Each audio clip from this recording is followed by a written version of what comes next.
Bonjour, bonsoir à toutes et à tous, où que vous soyez, à travers le monde. Chers frères et sœurs guinéens, c'est votre frère, votre fils, votre petit-fils, votre neveu, votre cousin, votre camarade, votre ami, Mahmoudou Babila Keïta, journaliste d'investigation en exil. Aujourd'hui, je suis sur un terrain religieux pour m'adresser aux religieux guinéens, qu'ils soient imams, qu'ils soient prédicateurs, qu'ils soient islamologues, qu'ils soient califes, qui qu'ils soient, s'ils prêchent les paroles de l'islam, qu'ils sachent que ce message s'adresse à eux, en premier lieu, et en second lieu à toute la communauté musulmane de Guinée, donc toute la Oumma islamique africaine de Guinée, par rapport à une thématique, à un discours, à une situation qui devient un langage récurrent dans l'évolution socio-politique de notre pays, qui devient un discours dogmatique dans la vie des Guinéens. Et je pense qu'il est temps aujourd'hui de porter le regard sur ce discours qu'on fait passer pour des enseignements divins sans pour autant expliciter, sans pour autant permettre à l'opinion publique ou en tout cas aux musulmans de comprendre la quintessence, de comprendre le bien fondé de cette législation divine, de bien cerner l'information qui est transmise à travers ces paroles du Saint-Coran. Vous n'êtes pas sans savoir que la majorité des Guinéens est musulmane. Vous entendez souvent, et depuis belle lurette, à chaque fois qu'il y a des situations politiques dans notre pays qui divisent les opinions, vous entendrez ce discours maquillé, ce discours détourné, ce discours sorti de son contexte, ce discours mal expliqué, ce discours mal exploité par les religieux, comme quoi c'est Dieu qui donne le pouvoir. Donc, quand Dieu donne le pouvoir à quelqu'un, ou en tout cas quand quelqu'un se retrouve au pouvoir, au sommet de l'État, quelle que soit la manière, quelle que soit sa façon de faire, quelles que soient les méthodes de sa gouvernance, qu'il faut l'accepter, que c'est un fait divin, c'est un principe divin, c'est un choix divin, c'est un destin imposé par le Dieu Tout-Puissant, et donc il faut se soumettre, il faut obéir, il faut obtempérer, il faut faire profil bas. Alors, je me suis permis de mener des recherches. Ça me fait plus de 2 semaines que je suis en train de travailler sur ce discours en lien avec les versets du Saint-Coran, en lien avec les hadiths, donc les recommandations de notre prophète bien-aimé, que la paix d'Allah et le salut soient sur lui, le champion du monothéisme pur, Muhammad ibn Abdullah, sallallahu alayhi wa sallam. Également, ajouter à cela, les orientations éclairées des savants en islam par rapport à ce concept, par rapport à l'exercice du pouvoir, par rapport aux moyens par lesquels il faut obtenir le pouvoir, par rapport aux attitudes que les peuples doivent adopter face à un pouvoir quelconque. Le résultat de cette recherche, c'est ce que je vais vous mettre à disposition pour interpeller les religieux guinéens, pour justement peut-être rappeler certains d'entre eux à la raison, à la retenue, à l'ordre et au respect des principes sacro-saints de l'islam, et surtout à s'éloigner de toute modification, toute tentative de falsification tendancieuse, de falsification malhonnête des paroles du Tout-Puissant Allah. Le Coran et la justice dans l'autorité, dans un pays, dans un service, Partout en tout cas où le pouvoir, une portion de pouvoir est exercée par un individu ou un groupe d'individus et que ce pouvoir s'applique à un individu ou à des individus dans cette société, qu'est-ce qui est recommandé? Comment désigner les responsables censés nous diriger, censés diriger en tout cas notre destinée, censés nous représenter, censés incarner l'autorité publique? Comment devons-nous également se comporter face à ces gens-là, et une fois qu'ils ne sont pas en train de servir comme cela se doit, en termes de principe? Le Coran établit clairement, pour ceux qui ne le savent pas, que l'autorité est un dépôt de confiance, qu'on appelle amana, un dépôt de confiance, et qu'elle doit être confiée à ceux qui sont justes, compétents et qui craignent Dieu. Si je mens, je veux de ce religieux, de cet imam, de cet islamologue, de ce prêcheur, de ce prédicateur, me contredire là-dessus, que le Coran enseigne que l'autorité est un dépôt de confiance, qu'on appelle amana, et qu'elle doit être confiée à ceux qui sont justes, qui sont compétents et qui craignent Allah. Avant de parler que c'est Dieu qui donne le pouvoir à qui il veut, dites d'abord que c'est Dieu qui donne la vie à toutes les créatures sur terre.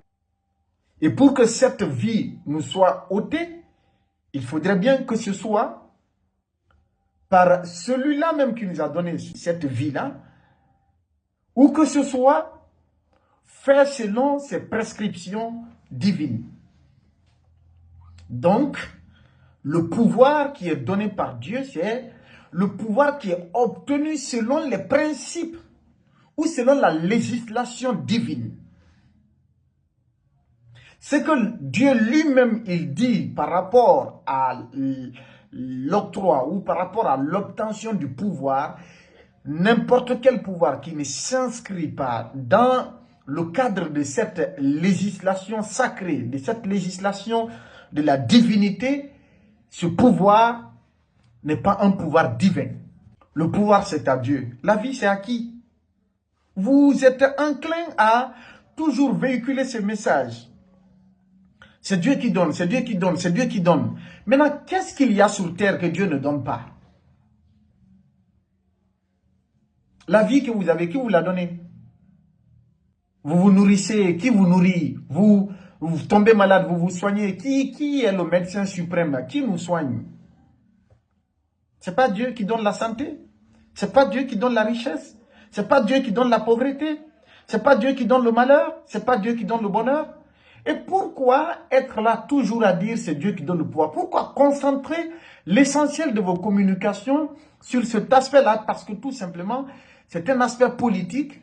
Parce que tout simplement, il y en a qui gagnent leur pain, qui gagnent leur intérêt à prêcher justement des paroles qui sont de nature à emmener la population à se résigner face à l'injustice, face à l'imposture, face à la cruauté, face à la criminalité.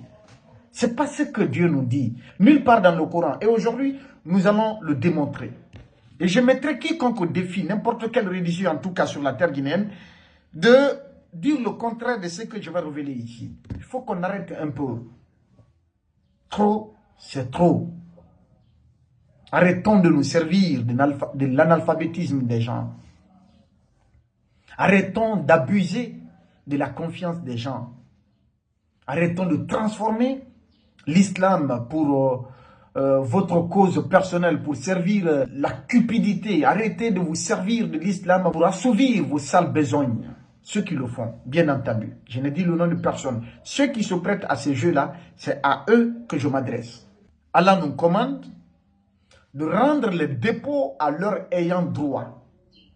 Et que lorsque vous devez juger, qu'il faut juger les gens avec justice et non avec injustice. dans la sourate 4, verset 58. Et au suivant, dans la sourate 17, verset 33, Dieu nous dit également, ne tuez pas la vie qu'Allah a rendue sacrée, sauf en droit. Ce qui, selon les paroles divines, explique clairement que le meurtre injustifié est considéré comme un crime majeur en islam. Tuer quelqu'un sans que cela n'obéisse aux prescriptions divines, c'est un péché majeur en islam. Et celui-là qui tue injustement, qui ôte la vie à des individus innocents, qui massacre ses concitoyens, ses compatriotes dans l'exercice de leurs fonctions, pour s'emparer du pouvoir, celui-là qui tue des innocents pour disposer de l'autorité suprême de son pays. Cette autorité, ce pouvoir, est-il recommandé par Dieu? Dieu a-t-il autorisé dans le Coran de tuer pour accéder au pouvoir? Je cherche n'importe quel religieux guinéen, que quelqu'un me dise que Dieu a autorisé dans le Coran qu'il faut tuer des innocents pour s'emparer du pouvoir. Où cela est inscrit? Ça n'existe nulle part. Tuer des innocents pour être au pouvoir, c'est incompatible, c'est contraire à la législation divine. Alors quand Dieu dit que c'est lui qui donne le pouvoir, est-ce que c'est de ce pouvoir dont on parle? C'est-à-dire que celui-là qui a tué des innocents pour se retrouver au pouvoir, c'est de ce pouvoir dont on parle, ou le pouvoir qui est obtenu pacifiquement, légalement, dans les règles de l'art, selon la législation des pays? Lequel des deux pouvoirs est l'émanation divine? Lequel des deux pouvoirs est de la prescription divine? Lequel des deux pouvoirs respecte la législation divine? Et que c'est Dieu lui-même qui dit que le meurtre injustifié, c'est contraire à sa législation. Et pour appuyer ces paroles divines, je fais appel à des recommandations prophétiques, à des hadiths du prophète Mohammed, que la paix d'Allah et le salut soit sur lui. Sur le pouvoir et le sang versé. Le prophète Mohammed, que la paix d'Allah et le salut soit sur lui, a mis en garde et très fermement contre la recherche de pouvoir par ambition personnelle ou par violence. Celui qui recherche le pouvoir par ambition personnelle ou par violence. Il dit, nous ne confions pas une autorité à celui qui la demande ou qui en est avide. Nous ne confions pas une autorité à celui qui la demande ou qui en est avide. C'est un homme avide du pouvoir qu'il ne faut pas lui confier le pouvoir. Ce hadith est rapporté par Al-Bukhari et Muslim. Encore plus loin, il y a un autre hadith qui dit, celui qui prend les armes contre ma communauté, tuant le bon et le mauvais, n'épargnant pas celui qui a un pacte, et ne s'arrêtant pas pour ceux qui ne sont pas combattants, il n'est pas des miens. C'est le prophète qui dit, paix et salut sur lui, ce hadith est rapporté par Muslim. Que celui-là qui se sert des armes pour tuer sa communauté, ou des membres de sa communauté, pour accéder au pouvoir, injustement, illégalement, que ces gens-là ou cet homme-là ne sont pas de la communauté de lui, prophète Mohammed, que la paix d'Allah et le salut soit sur lui. Pourquoi vous ne prêchez pas ça, chers religieux? Personne de vous ne raconte ça aux musulmans. Sauf si celui-là qui a tué pour être au pouvoir, que la sentence divine, comme Dieu l'a dit, c'est la loi du talion, œil pour œil, dent pour dent. Celui-là qui a tué pour accéder au pouvoir, si le karma divin retourne l'ascenseur et que cette personne-là se fasse tuer, je ne parle pas de ça. Mais que quelqu'un se lève un beau matin pour tuer des individus et accéder au pouvoir, l'islam condamne cela. Pourquoi vous ne prêchez pas ça? Pourquoi vous ne parlez pas de ça, chers religieux guinéens? Ce dernier hadith que je viens de donner condamne explicitement les soulèvements violents qui versent le sang sans distinction pour accéder au pouvoir. Quiconque use de violence sera détruit par elle. Donc, quiconque use de la violence sera détruit par la violence. Ce n'est pas moi qui le dis. C'est un hadith du prophète Mohammed, que la paix d'Allah et le salut soit sur lui. C'est rapporté par Bukhari dans Adab al-Mufrad, confirmé par plusieurs savants religieux à travers le monde. Une autre version plus explicite de ces hadiths du prophète Mohammed par rapport à l'exercice du pouvoir ou à la manière d'obtenir le pouvoir, ou par rapport à ceux qui sèment la terreur, ou en tout cas qui tuent des innocents pour s'emparer du pouvoir dans l'avidité. Le prophète nous dit: celui qui lève les armes contre ma communauté, Allah les retournera contre lui. Cela signifie également que celui qui s'impose par la violence va périr par la violence. Dans ce cas de figure, il n'y a pas, c'est le retour à l'envoyeur. Il n'y a pas de condamnation.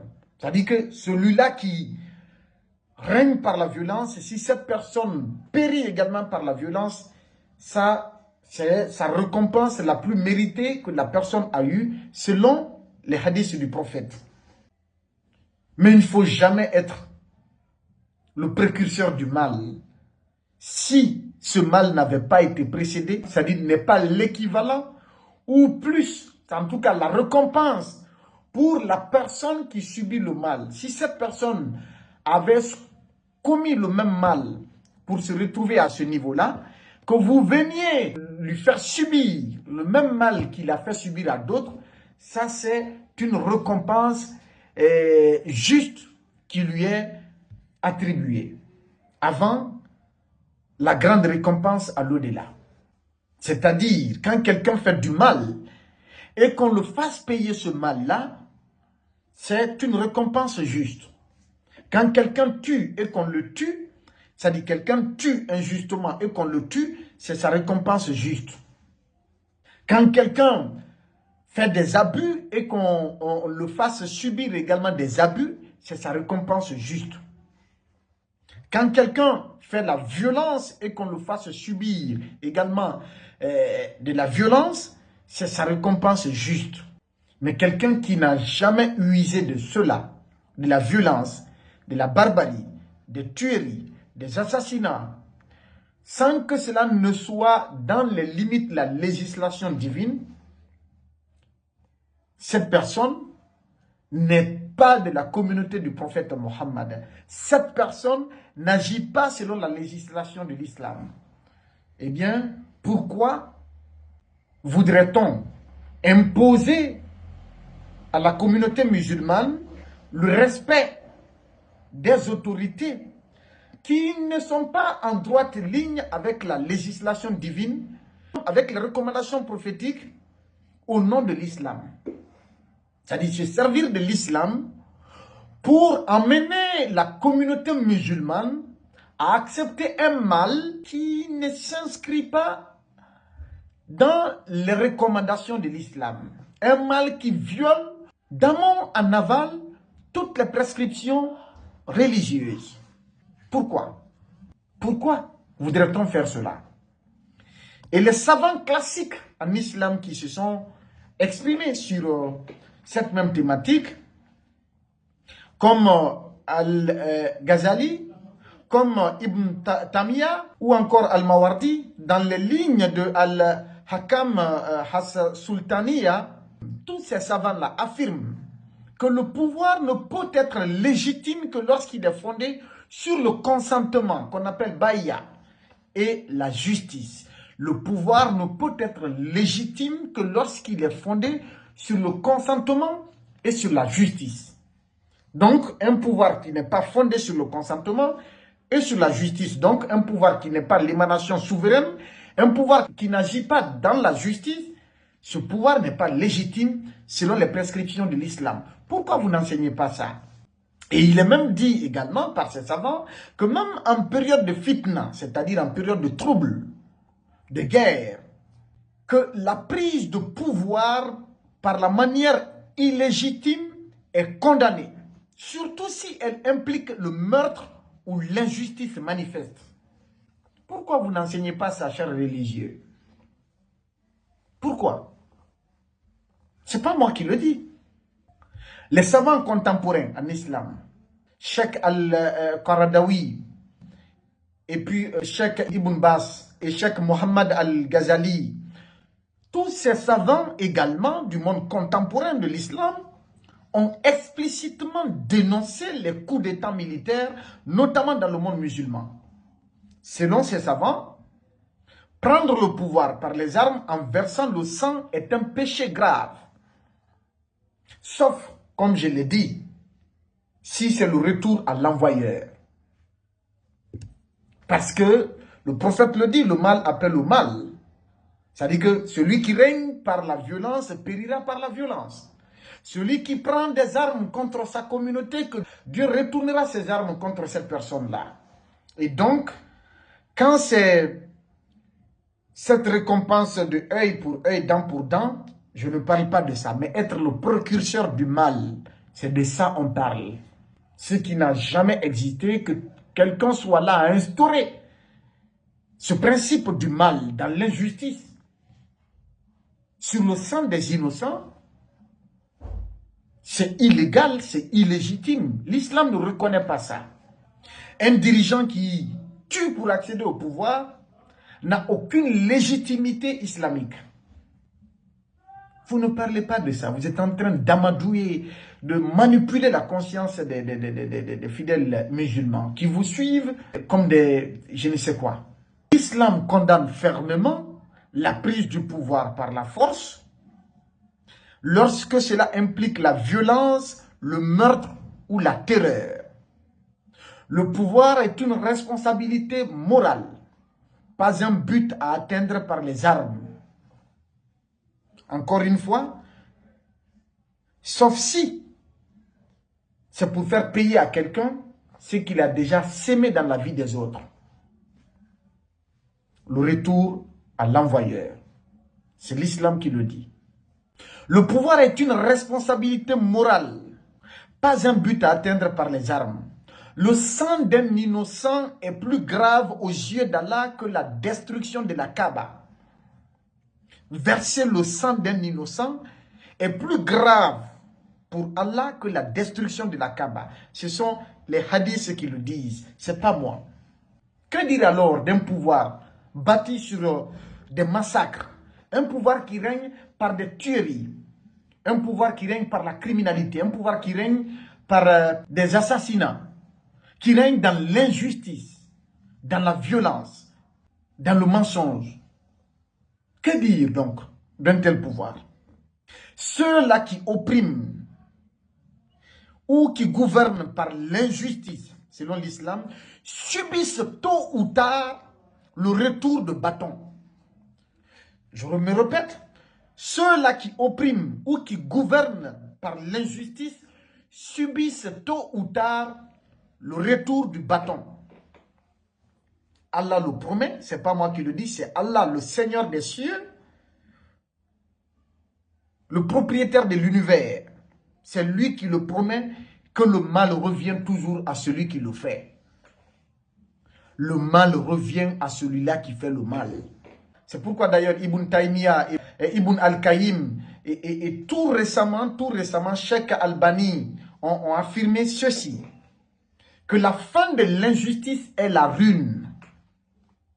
La fin de l'injustice, c'est la ruine. Et celui qui utilise la force sans droit ne récoltera que la chute.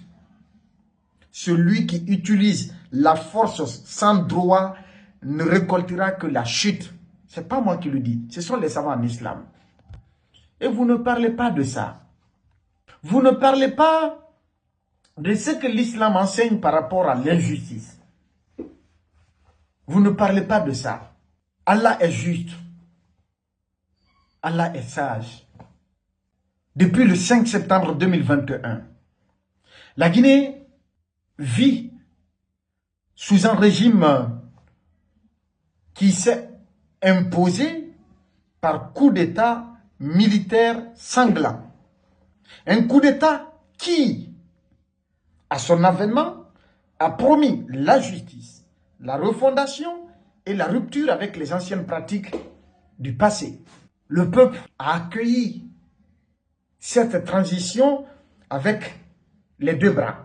Mais maintenant, cela fait 4 ans que des citoyens sont tués pendant les manifestations, en dehors des manifestations. D'autres ont été kidnappés et portés disparus sans être présentés devant une juridiction, en violation flagrante de toutes les lois en vigueur en République de Guinée. Certains sont morts en détention. L'islam n'a jamais enseigné cela. La violence d'État a remplacé la voie du dialogue. Et les promesses se sont évaporées dans l'opacité et dans l'arrogance hors du commun. Qu'est-ce que le Coran dit face à une telle gouvernance? Chers religieux guinéens, qu'est-ce que le Coran dit par rapport à une telle gouvernance? Qu'est-ce que Dieu dit aux chefs qui tuent, aux chefs qui oppriment, aux chefs qui mentent, aux chefs qui s'agrippent au pouvoir au détriment de la justice et de la vie humaine? Qu'est-ce que Dieu dit à ce propos, à ce sujet? Qu'est-ce que Dieu dit? Pourquoi vous ne racontez pas ça? Le pouvoir est une preuve et non un droit éternel. C'est Dieu qui le dit, ce n'est pas moi. Enseignez ça. Dans la sourate 3, Al-Imran, verset 26. Tu donnes le pouvoir à qui tu veux, tu en dépouilles qui tu veux. C'est ce passage-là que vous êtes en train de mal enseigner.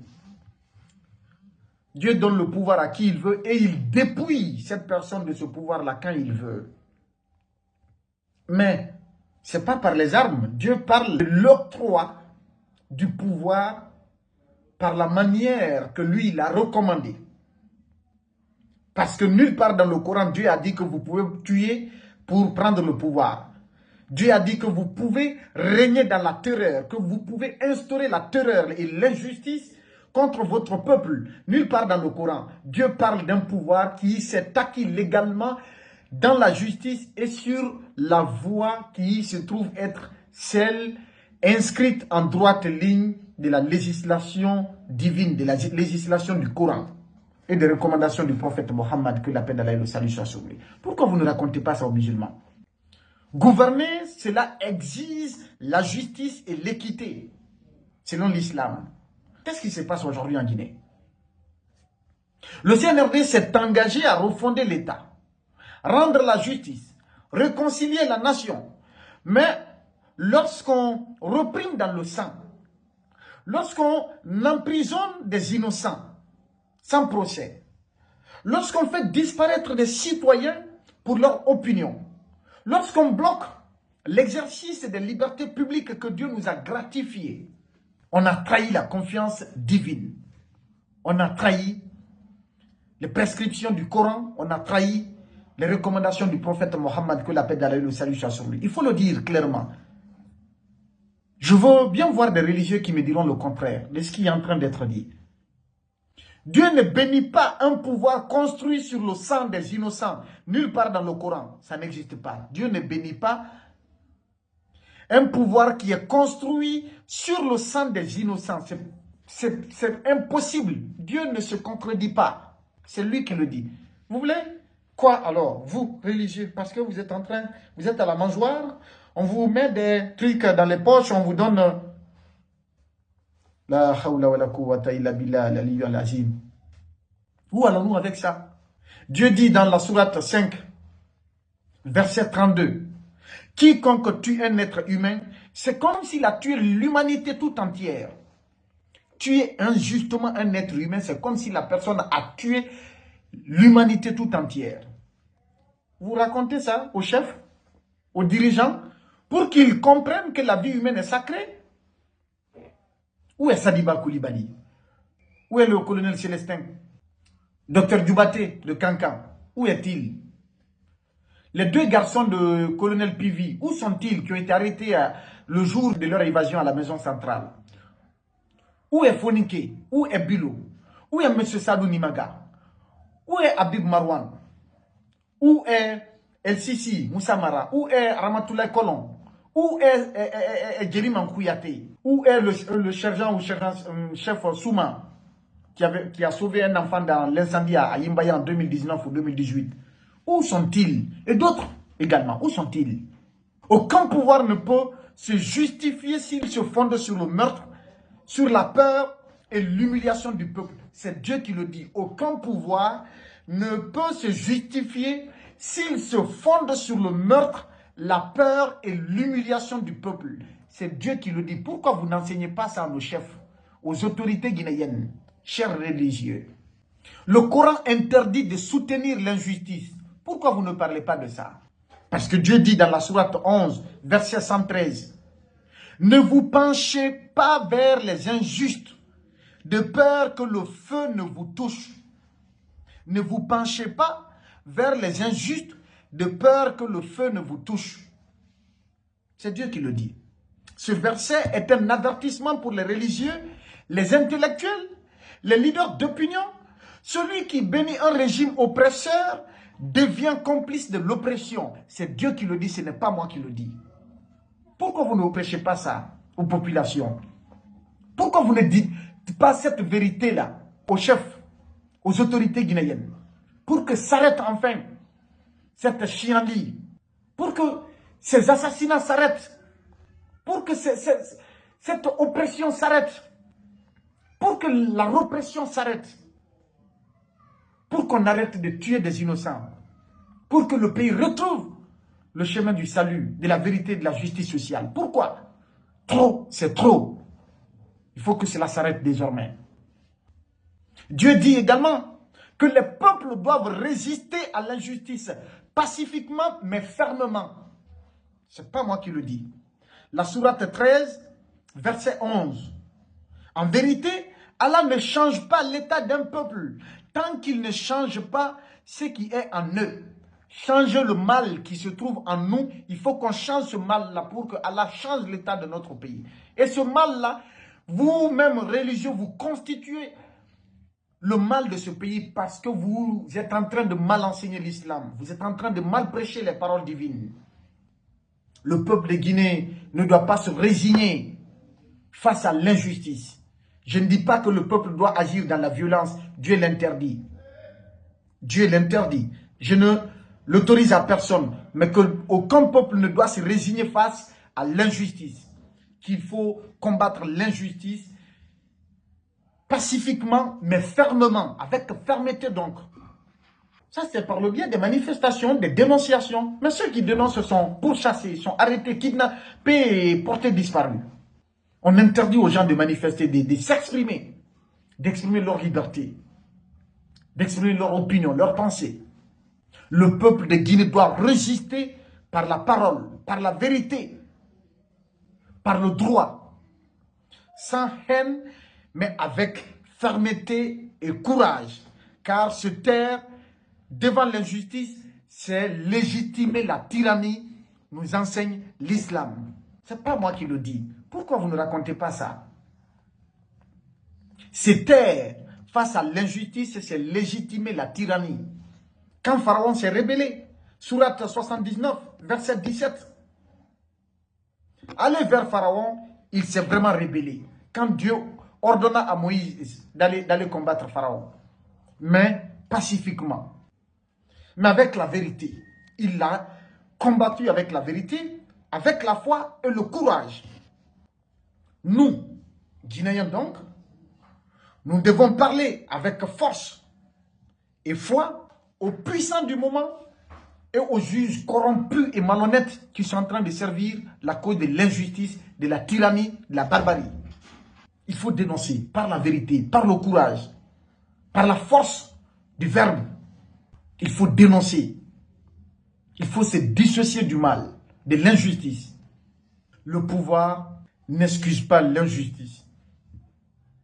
Le silence ne protège pas l'âme des vies humaines également. Non. Le silence ne protège pas l'âme humaine.